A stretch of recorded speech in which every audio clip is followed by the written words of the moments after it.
ایران نے سعودی عرب کو جارحانہ بیان بازی اور انتشار پسند پالیسیوں کے خلاف خبردار کیا۔ سعودی عرب کے وزیر خارجہ عادل الجبیر کے الزامات کو بے بنیاد قرار دیتے ہوئے ایران کی وزارت خارجہ کے ترجمان بہرام قاسمی نے خطے میں سعودی عرب کی انتہائی تباہ کن کارروائیوں کا حوالہ دیا اور کہا کہ سعودی حکومت اس طرح کے الزامات سے اپنی ذمہ داری سے بھاگ نہیں سکتی۔ بہرام قاسمی نے سعودی عرب کو ایران کے خلاف بیان بازیوں کے تعلق سے خبردار کیا اور کہا کہ خطے میں پچھلے کئی برسوں میں سعودی عرب کی طرف سے کوئی اچھے کام نہیں کیے گئے۔ ایرانی عہدیدار نے کہا کہ سعودی عرب مسلم ملکوں میں دشمنی کے بیج بو رہا ہے، انسانی حقوق کی خلاف ورزیاں کر رہا ہے، بے بنیاد دعوے کر رہا ہے اور اپنے پڑوسیوں کی معاشی ناکہ بندی کر رہا ہے۔ بہرام قاسمی نے کہا کہ سعودی عرب دوسرے ملکوں کو ان کی سرزمین پر جنگ کرنے کی دھمکیاں دے رہا ہے، ایسی پالیسیاں پورے خطے کے لیے اور دنیا کے لیے ایک وارننگ ہے۔ عادل الجبیر نے کہا کہ سعودی عرب اپنے طور پر یا اپنے حواریوں کی مدد سے پچھلے کئی برسوں میں خطے میں اپنے ایجنڈے کو تھوپنے کی کوشش کر رہا ہے۔ بہرام قاسمی نے فرانس کی پالیسیوں پر بھی تنقید کی، انہوں نے کہا کہ بدقسمتی سے ایسا معلوم ہوتا ہے کہ فرانس خطے کے تعلق سے جانبدار رویہ رکھتا ہے۔ ایرانی ترجمان نے کہا کہ فرانس کا رویہ بالکل یک طرفہ ہے۔ لبنان کے وزیر خارجہ جبران باسل نے کہا کہ وزیر اعظم سعد حریری کے استعفے سے پیدا بحران خطے میں بدامنی پھیلانے کی کوششوں کا حصہ ہے۔ ماسکو میں میڈیا سے بات چیت کرتے ہوئے جبران باسل نے کہا کہ لبنان کو اس بحران کا جواب دینے کا پورا اختیار ہے، لیکن انہوں نے کہا کہ وہ امید کرتے ہیں کہ اس کی کوئی ضرورت نہیں پڑے گی۔ لبنان کے صدر مشیل عون نے کہا تھا کہ سعد حریری کو سعودی عرب میں زبردستی روک کر رکھا گیا ہے۔ جبران باسل یورپی ملکوں کے دورے پر ہیں تاکہ سعد حریری کی واپسی کے لیے مہم چلائی جا سکے۔ انہوں نے وارننگ دی کہ لبنان کو کھیل کے میدان کے طور پر استعمال نہیں کرنا چاہیے۔ لبنان کے وزیر خارجہ نے جرمنی کے وزیر خارجہ سگمار گیبریل کے ساتھ برلن میں جمعرات کو ایک پریس کانفرنس سے خطاب کرتے ہوئے کہا کہ لبنان دوسروں کے ہاتھوں کا کھلونا نہیں ہے۔ انہوں نے لبنان میں خونریزی کے خطروں کے اندیشے ظاہر کرتے ہوئے کسی ملک کا نام نہیں لیا، لیکن لبنان کے بحران کے پیچھے کی مہم جوئی اور یمن میں انسانی سانحے کا حوالہ دیا۔ انہوں نے کہا کہ ہم امید کرتے ہیں کہ وزیر اعظم سعد حریری لبنان واپس آئیں گے۔ جبران باسل نے کہا کہ حریری کا معاملہ لبنان کی خود مختاری سے تعلق رکھتا ہے۔ انہوں نے عرب ملکوں سے کہا کہ وہ لبنان کے اندرونی معاملات میں دخل اندازی نہ کریں۔ لبنان کے وزیر خارجہ نے یہ بھی کہا کہ ان کے ملک میں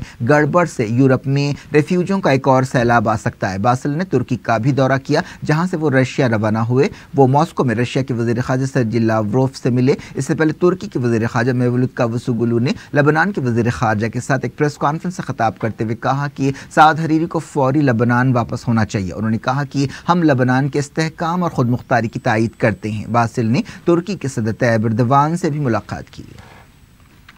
سعودی عرب کے مشہور اخبار عرب نیوز نے کہا کہ شاہ سلمان ربیع الاول کے مہینے میں شورا کونسل سے خطاب کریں گے اور بعض اہم اعلانات کریں گے۔ اس دوران شاہی خاندان کے بعض ارکان کے حوالے سے ایک رپورٹ میں دعویٰ کیا گیا کہ شاہ سلمان اگلے ہفتے اپنے بیٹے کے حق میں بادشاہت چھوڑ دیں گے۔ اخبار ڈیلی میل نے بتایا کہ اگر کوئی ڈرامائی واقعہ پیش نہ آئے تو شاہ سلمان اگلے ہفتے اپنے بیٹے محمد بن سلمان کو سعودی عرب کا اگلا بادشاہ بنانے کا اعلان کر سکتے ہیں۔ عہدیداروں کے حوالے سے اس رپورٹ میں کہا گیا کہ شاہ سلمان آگے وہی رول ادا کر سکتے ہیں جو برطانیہ کی ملکہ ادا کرتی ہیں۔ وہ خادم حرمین شریفین کا خطاب اپنے پاس رکھیں گے۔ جون کے مہینے میں ایسی قیاس آرائیاں شروع ہوئی تھیں کہ شاہ سلمان اپنے بیٹے محمد بن سلمان کو جلد ہی بادشاہ بنا دیں گے۔ کچھ مہینے پہلے پرنس محمد بن نائف کی جگہ محمد بن سلمان کو کراؤن پرنس مقرر کیا گیا تھا۔ سعودی عہدیداروں کے حوالے سے برٹش میڈیا کی رپورٹ میں یہ بھی کہا گیا کہ محمد بن سلمان تخت پر بیٹھنے کے بعد اپنی توجہ ایران اور حزب اللہ پر کریں گے۔ ایک دن پہلے اسرائیل نے کہا تھا کہ وہ ایران سے مقابلہ کرنے کے لیے سعودی عرب کے ساتھ مل کر کام کرنے کے لیے تیار ہیں۔ برٹش میڈیا کی رپورٹ میں کہا گیا کہ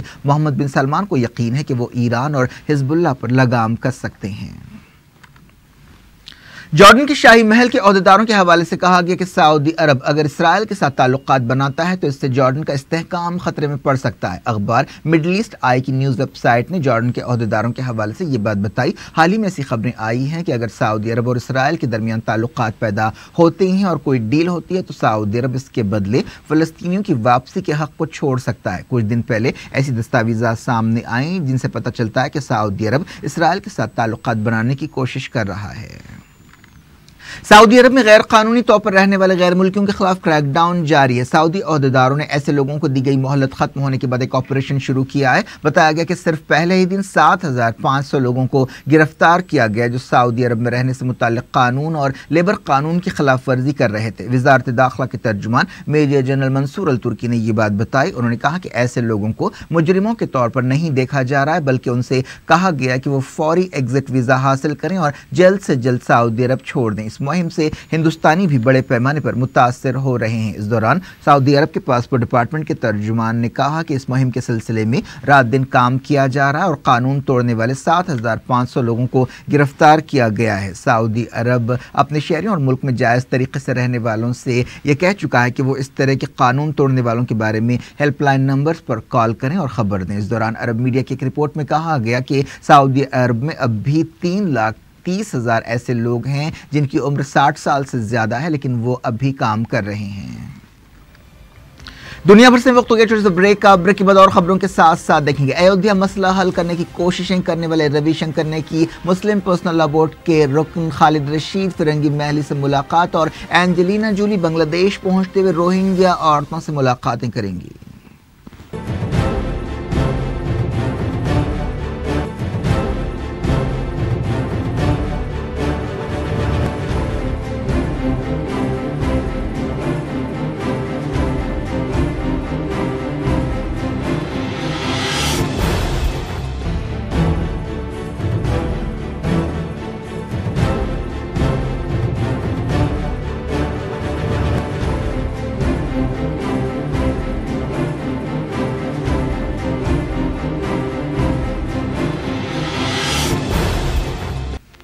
ویلکم بیک۔ آپ دیکھ رہے ہیں اپنا پسندیدہ خبرنامہ دنیا بھر سے، اور میں ہوں شجیع اللہ فراز۔ اس خبرنامے میں ہم آپ کے لاتے ہیں دنیا کے گوشے گوشے سے آپ ہی کی پسند اور دلچسپی کی خبریں۔ آگے بڑھنے سے پہلے ہیڈ لائنز ایک بار پھر۔ عراق سے ISIS کا مکمل صفایا، سرکاری فوج نے راوا شہر کو بھی آزاد کرا لیا، عمارتوں پر قومی جھنڈے لہرا دیے گئے۔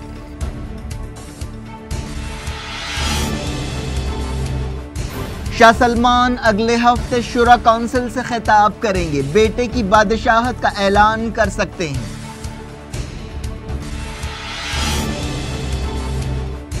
عادل الجبیر نے کہا مڈل ایسٹ میں سعودی عرب کی کارروائیاں ایران کی جارحیت کا جواب ہے، حزب اللہ کے خلاف کارروائی کا اشارہ۔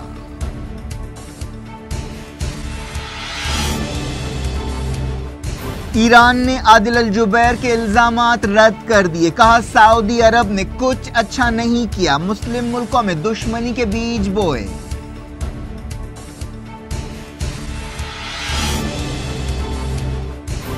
سعد حریری کا استعفی مڈل ایسٹ میں بدامنی پھیلانے کی سازشوں کا حصہ ہے، لبنان کے وزیر خارجہ نے لگایا الزام۔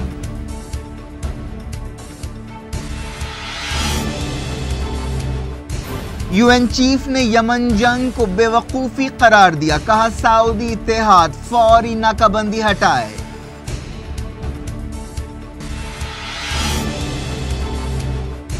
سعودی عرب میں غیر ملکی امیگرنٹس کے خلاف کریک ڈاؤن، ایک دن میں 7,500 گرفتار۔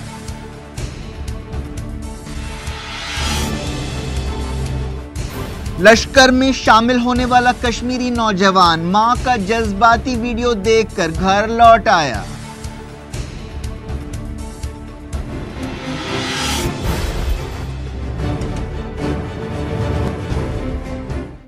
جاری رکھتے انٹرنیشنل نیوز کے سلسلے کو، رشیا نے UN سیکیورٹی کونسل میں ایک قرارداد کو ویٹو کر دیا ہے جس میں سیریا میں کیمیکل حملوں کی تحقیقات کو جاری رکھنے کی بات کہی گئی تھی۔ سیکیورٹی کونسل کے 11 ارکان نے یونائیٹڈ نیشنز کی طرف سے اس تحقیقات کو جاری رکھنے کے حق میں ووٹ دیا۔ اس تحقیقاتی کمیٹی کی مدت جمعے کو ختم ہو گئی۔ رشیا اور بولیویا نے اس قرارداد کے خلاف ووٹ دیا۔ یونائیٹڈ نیشنز میں رشیا کے نمائندے نے کہا کہ اس قرارداد میں کئی خامیاں ہیں اور اسے سدھارنے کی ضرورت ہے۔ اس دوران برطانیہ کے سفیر نے کہا کہ سیریا کے سیاسی عمل میں رشیا کا کوئی رول نہیں ہونا چاہیے۔ یونائیٹڈ نیشنز میں امریکہ کی سفیر نکی ہیلی نے اس قرارداد کے مسودے کی مخالفت کرنے پر ماسکو پر تنقید کی۔ انہوں نے کہا کہ ایسا معلوم ہوتا ہے کہ سیریا میں کیمیکل ہتھیاروں کے استعمال پر رشیا کو کوئی تکلیف نہیں ہوتی۔ فرانس نے بھی رشیا پر تنقید کی اور اس قرارداد کو ویٹو کرنے کے فیصلے پر افسوس کا اظہار کیا۔ سیکیورٹی کونسل میں رشیا کے علاوہ امریکہ، چائنا، فرانس اور برطانیہ کو ویٹو کا حق حاصل ہے۔ یونائیٹڈ نیشنز کے سیکریٹری جنرل اینٹونی گوٹریز نے یمن میں سعودی عرب کی جنگ کو بے وقوفی قرار دیا اور کہا کہ ملک کی ناکہ بندی ختم کرنی چاہیے۔ UN چیف کے ترجمان اسٹیفن جارک نے میڈیا سے بات چیت کرتے ہوئے کہا کہ اینٹونی گوٹریز نے یونائیٹڈ نیشنز میں سعودی عرب کے سفیر عبداللہ المعلمی کو ایک خط لکھا ہے اور سعودی اتحاد سے کہا کہ وہ یمن کی سمندری، زمینی اور ہوائی ناکہ بندی فوری ختم کرے۔ ترجمان نے کہا کہ سیکریٹری جنرل کو ناکہ بندی جاری رہنے پر کافی تکلیف ہے۔ انہوں نے کہا کہ اینٹونی گوٹریز اور ان کے عہدیداروں کو یمن کے حالات پر بڑی فکر ہے۔ انہوں نے کہا کہ کہ یہ انسان کا پیدا کیا ہوا بحران ہے۔ جب سے مارچ 2015 میں سعودی عرب نے یمن میں حملے کیے ہیں، ملک میں کوئی 12,000 لوگ ہلاک ہوئے ہیں۔ اس کے علاوہ یمن کو کئی دوسرے مسائل کا بھی سامنا ہے۔ یمن بحران کو دنیا کا سب سے بدترین بحران قرار دیا گیا ہے، جہاں 17 ملین لوگوں کے کھانے پینے کے لالے پڑے ہوئے ہیں اور ملک میں سوکھے کی صورتحال ہے۔ یمن میں ہیضے کی وبا بھی پائی جاتی ہے، جس سے 2,200 سے زیادہ لوگوں کی موت ہو گئی اور تقریباً 10 لاکھ متاثر ہوئے ہیں۔ اینٹونیو گوٹریز نے سعودی عرب کے سفیر کو خط لکھتے ہوئے کہا کہ سعودی اتحاد کو چاہیے کہ وہ فوری یونائیٹڈ نیشنز کی فلائٹس کو صنعاء اور عدن میں اترنے کی اجازت دی اور حدیدہ اور دوسری بندرگاہیں کھول دے۔ انہوں نے کہا کہ حدیدہ بندرگاہ پر جانچ کے لیے یونائیٹڈ نیشنز کی ایک ٹیم بھیجی جا سکتی ہے۔ سعودی عرب کا دعویٰ ہے کہ جہازوں کے ذریعے الحوثیوں کو ہتھیار پہنچائے جا رہے ہیں، جس کے لیے ایران ذمہ دار ہے۔ اسرائیلی فوج نے مغربی کنارے میں ایک فلسطینی نوجوان کو گولی مار کر بری طرح زخمی کر دیا۔ ایسا الزام لگایا گیا کہ اس فلسطینی نے 2 اسرائیلیوں کو کار سے ٹکر دے دی۔ اسرائیلی فوج نے ایک بیان میں تصدیق کی کہ 17 سالہ فلسطینی نوجوان کو بش زیون علاقے میں گولی ماری گئی۔ یہ بھی کہا گیا کہ اس فلسطینی کے پاس چاقو بھی ملا اور وہ اسرائیلی سپاہیوں پر حملہ کرنا چاہتا تھا۔ زخمی فلسطینی کی حالت نازک بتائی گئی ہے۔ امریکہ کے سابق صدر جارج ڈبلیو بش سینئر پر 7 عورتوں نے نامناسب طور پر چھونے کا الزام لگایا ہے۔ اگر ان کے خلاف کارروائی ہوتی ہے تو انہیں جرمانے اور جیل کی سزا ہو سکتی ہے۔ جارج بش سینئر کی عمر اب 93 سال ہے، جو ویل چیئر پر رہتے ہیں۔ یہ بات صاف نہیں ہے کہ کیا ان الزامات اور ان کے خلاف مقدمہ چلے گا۔ ایک اداکارہ جارڈا ڈائنا گرولنگ نے الزام لگایا کہ بش نے پچھلے سال ان کے ساتھ بدتمیزی کی۔ پچھلے سال ایسے بعض دوسرے واقعات بھی پیش آنے کی خبریں آئی تھیں۔ بعض عورتوں نے الزام لگایا کہ بش نے انہیں نامناسب طور پر چھوا ہے جب وہ ان کے ساتھ تصویریں لے رہی تھیں۔ سب سے پہلے اداکارہ ہیتر لینڈ نے جارج بش پر انسٹاگرام پر ایسا الزام لگایا۔ انہوں نے کہا کہ بش نے انہیں پیچھے سے چھوا اور انہیں ایک گندا جوک بولا جب وہ ایک ٹیلی ویژن سیریل کی تقریب کے سلسلے میں تصویریں لے رہی تھی۔ اس کے بعد اور 6 عورتوں نے بش سینئر کے خلاف ایسے الزامات لگائے۔ زمبابوے کے صدر رابرٹ موگابے بغاوت کے بعد پہلی مرتبہ منظر عام پر آئے۔ بتایا گیا کہ وہ ہرارے میں ایک یونیورسٹی کی گریجویشن تقریب میں شریک ہوئے۔ زمبابوے کے صدر اپنی بیوی گریس کے بغیر اس تقریب میں شریک ہوئے۔ اب تک یہ معلوم نہیں ہو سکا کہ گریس موگابے کہاں ہے۔ اس سے پہلے زمبابوے کی فوج نے موگابے کو عہدے سے ہٹانے کے لیے ان کے ساتھ بات چیت آگے بڑھنے کی تصدیق کی۔ فوج نے یہ بھی کہا کہ موگابے کے بعض قریبی لوگوں اور ان کی بیوی کے خلاف کارروائی کی جا سکتی ہے۔ اس دوران زمبابوے کے سابق نائب صدر ایمرسن منگاوا ملک واپس آ گئے ہیں۔ پچھلے ہفتے انہیں برطرف کرنے کے بعد ہی فوجی بغاوت ہوئی۔ ہالی ووڈ ایکٹریس اینجلینا جولی نے میانمار کی راکھین ریاست میں روہنگیا عورتوں پر کیے جانے والے ظلم اور زیادتیوں اور جنسی تشدد کی مذمت کی ہے۔ یونائیٹڈ نیشنز کے ریفیوجیوں سے متعلق ادارے کی سفیر اینجلینا جولی نے کہا کہ وہ جلد ہی روہنگیا مسلم عورتوں سے ملنے کے لیے بنگلہ دیش کا دورہ کریں گی۔ ایسی خبریں آئی ہیں کہ روہنگیا مسلمانوں اور خاص طور پر ان کی عورتوں کے ساتھ بدترین سلوک کیا گیا اور کئی عورتوں اور لڑکیوں کا گینگ ریپ کیا گیا۔ کشمیر کا ایک 20 سالہ نوجوان پچھلے ہفتے لشکر طیبہ میں شامل ہو گیا، لیکن اپنی ماں کی جذباتی اپیل پر وہ واپس آ گیا۔ جمعے کے دن اس نے اپنے آپ کو سیکیورٹی فورسز کے حوالے کر دیا۔ اننت ناگ کا رہنے والا ماجد خان پڑھائی میں بہت اچھا تھا اور ایک اچھا فٹ بال کھلاڑی بھی تھا۔ کچھ دن پہلے وہ لشکر طیبہ میں شامل ہوا، جس کے بعد اس کے خاندان اور محلے والوں میں افسوس کی لہر دوڑ گئی۔ نیوز ایجنسی ANI نے بتایا کہ ایک فوجی عہدیدار میجر جنرل BS باسو نے کہا کہ ماجد نے بڑے حوصلے کا مظاہرہ کیا۔ وہ اسے مبارکباد دیتے ہیں اور یقین دلاتے ہیں کہ ماجد جلد ہی اپنی زندگی نارمل شروع کر سکتا ہے۔ Inspector general of police Kashmir range Munir Khan نے بتایا کہ ماجد نے لشکر طیبہ میں شامل ہونے کے بعد اپنے گھر والوں سے رابطہ کیا۔ جمعرات کی رات اس نے اپنے آپ کو فوج کے حوالے کر دیا۔ جموں کشمیر کی چیف منسٹر محبوبہ مفتی نے کہا کہ ماں کی محبت ماجد کو دوبارہ گھر واپس لے آئی ہے۔ پتہ چلا ہے کہ ماجد کی ماں کا ایک جذباتی ویڈیو سامنے آیا، جس کے بعد اپنے گھر واپس ہونے کا اس نے فیصلہ کیا۔ ماجد کی ماں آسیہ بیگم کا یہ ویڈیو سوشل میڈیا پر کافی وائرل ہو گیا اور ہزاروں لوگوں نے 20 سالہ نوجوان سے کہا کہ وہ ملیٹنسی چھوڑ دے اور گھر واپس آ جائے۔ ماجد کی ماں نے روتے ہوئے کہا کہ میں اس کا انتظار کر رہی ہوں، میں چاہتی ہوں کہ وہ گھر واپس آ جائے، میں چاہتی ہوں کہ وہ پھر سے فٹ بال کھیلے۔ ایک رپورٹ میں کہا گیا کہ القاعدہ ہندوستان میں اپنے پیر پھیلانے کی کوشش کر رہی ہے۔ اس سلسلے میں القاعدہ نے 3 ہندوستانی زبانوں تامل، بنگالی اور ہندی میں آن لائن مواد جاری کرنا شروع کر دیا ہے۔ القاعدہ لیڈرز کی تقریروں کے ترجمے ان زبانوں میں کیے جا رہے ہیں اور انہیں انٹرنیٹ پر پوسٹ کیا جا رہا ہے۔ گجرات کے چیف منسٹر وجے روپانی اور ڈپٹی چیف منسٹر ان 70 امیدواروں میں شامل ہیں جن کے ناموں کا باقاعدہ اعلان کیا گیا۔ پارٹی نے ریاست میں 9 دسمبر کو ہونے والے پہلے مرحلے کے چناؤ کے لیے امیدواروں کی لسٹ جاری کی۔ ان امیدواروں میں کانگریس سے BJP میں شامل ہونے والے 5 باغی لیڈرز بھی شامل ہیں۔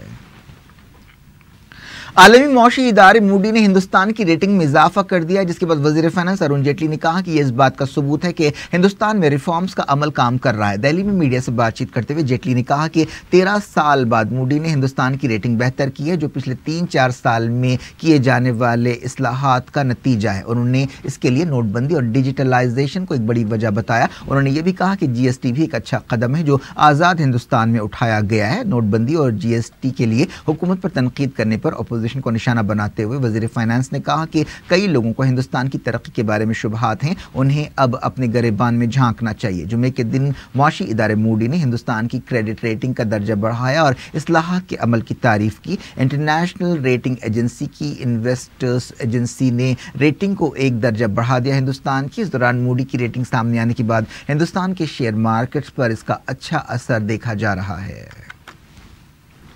ہندوستان اور فرانس نے دنیا سے کہا ہے کہ وہ دہشت گردی کی حوصلہ شکنی کرے اور ان لوگوں کو الگ تھلگ کر دے جو دہشت گردوں کو محفوظ ٹھکانے دے رہے ہیں۔ وزیر خارجہ سشما سوراج اور فرانس کے وزیر خارجہ کے درمیان دہلی میں ملاقات ہوئی، جس کے بعد دونوں وزیروں نے میڈیا سے بات چیت کی۔ اس موقع پر سشما سوراج نے کہا کہ حالیہ دنوں میں ہندوستان اور فرانس کے درمیان تعاون بڑھا ہے۔ سشما سوراج نے سیکیورٹی کونسل میں مستقل رکنیت کے لیے ہندوستان کی امیدواری کی تائید کرنے پر فرانس کا شکریہ ادا کیا۔ ایودھیا مسئلے کو حل کرنے کے لیے بات چیت کی کوششوں میں مصروف روی شنکر نے لکھنؤ میں مسلم پرسنل لا بورڈ کے رکن مولانا خالد رشید فرنگی محلی سے ملاقات کی۔ اس دوران مولانا خالد رشید فرنگی محلی نے کہا کہ روی شنکر سے ان کی ملاقات کا مسلم پرسنل لا بورڈ کے نقطہ نظر سے کوئی تعلق نہیں ہے اور انہوں نے اپنی شخصی حیثیت سے ان سے ملاقات کی۔ کرکٹ ہندوستان اور سری لنکا کے درمیان کولکتہ میں کھیلے جانے والے پہلے کرکٹ ٹیسٹ میچ کا دوسرا دن بھی بارش سے متاثر رہا۔ سری لنکا کے بولرز نے ہندوستانی بیٹسمینوں پر اپنا شکنجہ اور کسا، لیکن چھٹیشور پجارا ڈٹے رہے۔ وہ 47 پر ناٹ آؤٹ ہیں، جس وقت بارش کی وجہ سے کھیل روکا گیا۔ ہندوستان کا سکور 5 وکٹ پر 75 تھا۔ کیا کچھ ہو رہا ہے آپ کی دنیا میں؟ آخر میں ہیڈ لائنز دنیا بھر سے ایک بار پھر دیکھتے ہیں۔ عراق سے ISIS کا مکمل صفایا، سرکاری فوج نے راوا شہر کو بھی آزاد کرا لیا، عمارتوں پر قومی جھنڈے لہرا دیے گئے۔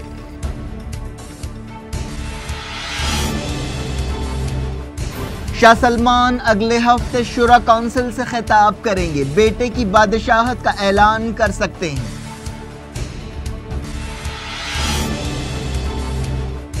عادل الجبیر نے کہا مڈل ایسٹ میں سعودی عرب کی کارروائیاں ایران کی جارحیت کا جواب ہے، حزب اللہ کے خلاف کارروائی کا اشارہ۔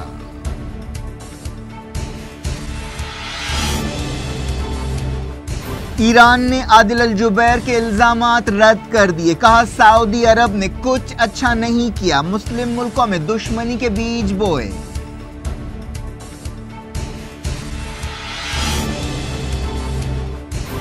سعد حریری کا استعفی مڈل ایسٹ میں بدامنی پھیلانے کی سازشوں کا حصہ ہے، لبنان کے وزیر خارجہ نے لگایا الزام۔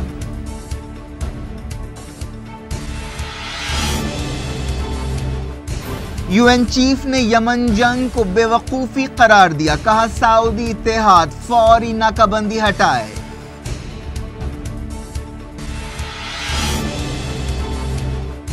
سعودی عرب میں غیر ملکی امیگرنٹس کے خلاف کریک ڈاؤن، ایک دن میں 7,500 گرفتار۔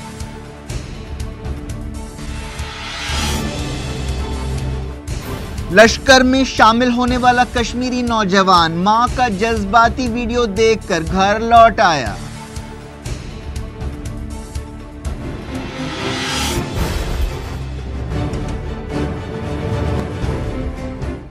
یہ تھی آج کی خبریں۔ شجیع اللہ فراست کو دیں اجازت اور اپنا بے حد خیال رکھیں۔ اللہ حافظ۔